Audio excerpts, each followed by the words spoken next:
Good morning, everyone.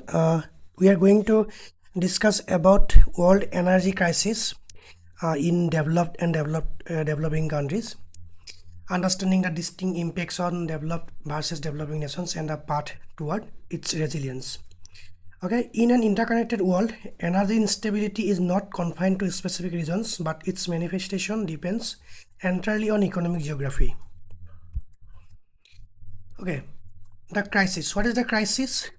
What is energy crisis? Energy crisis affect all nations triggered by depletion, infrastructure gaps, and geopolitics.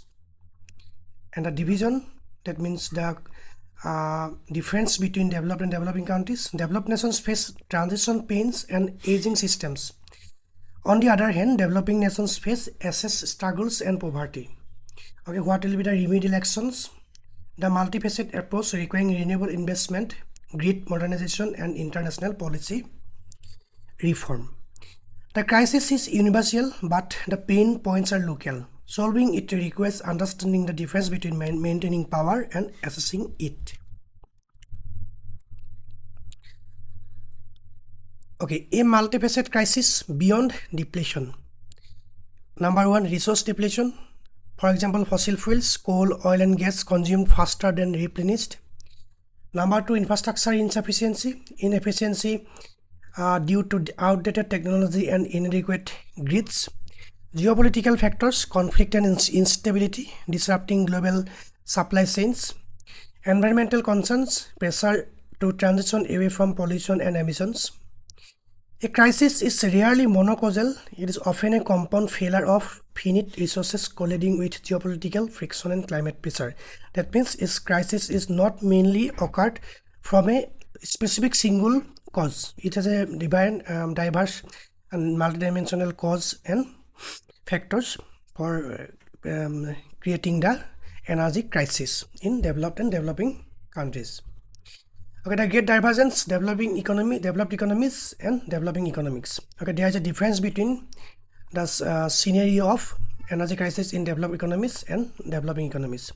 While the impact is global, the distribution of the crisis varies significantly based on economic maturity.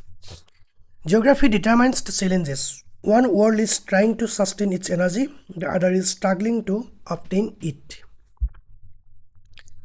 In developed nations, the challenges of transition: fossil fuel dependency. Heavy reliance on global markets makes these nations vulnerable to price fluctuations and supply chain shocks.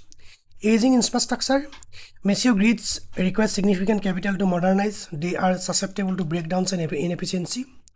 The green transition. The shift to renewables offers opportunity but creates economic friction for traditional sectors and demands massive upgrades. For developed economies, the crisis is defined by vulnerability, the struggle to modernize aging systems while managing market volatility. Okay. On the other hand, in developing nations, the challenges of access, energy poverty, a significant population lacks reliable sources, hampering education, healthcare, and economic development. Infrastructure deficits, unreliable grids, and limited technology hinder industrial growth and deter foreign investment. Rural-urban divide. A stark inequality exists where urban centers enjoy better services while rural areas remain disconnected. Here, a crisis is an existential barrier to growth. Without basic energy security, the cycle of poverty is impossible to break down. Okay, these are differences between developed and developing nations. Now, this is a comparative analysis between these developed and developing economies in terms of energy crisis.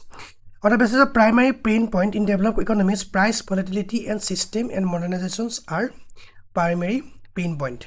In developing countries, developing economies, basic access and grid reliability. On the basis of infrastructure status, developing economies aging and in need of retrofit, and developing economies insufficient or non-existence. In economic impact, developing economies disruption to established markets and barrier to initial industrial growth. Policymakers must recognize that a one-size-fits-all solution fails because the starting baselines are radically different.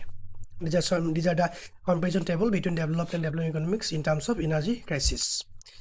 Now, what are the effects economy on economy and its society? Okay, first of all, energy instability leads to fluctuating prices and energy poverty. Okay, ultimately they both leads to increased production cost, widening gap, marginalized communities suffer, reduced output, economic stagnation, inequality cycles. Energy instability is a poverty multiplier. It increases cost for businesses while simultaneously denying vulnerable populations the tools to improve their standing position. Okay, these are some effects of energy crisis.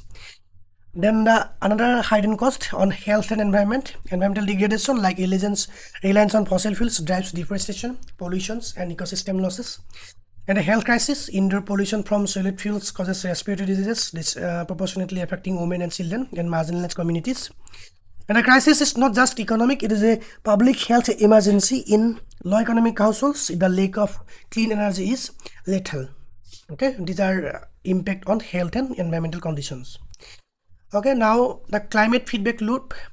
Reliance on carbon intensive sources. This is a vicious cycle.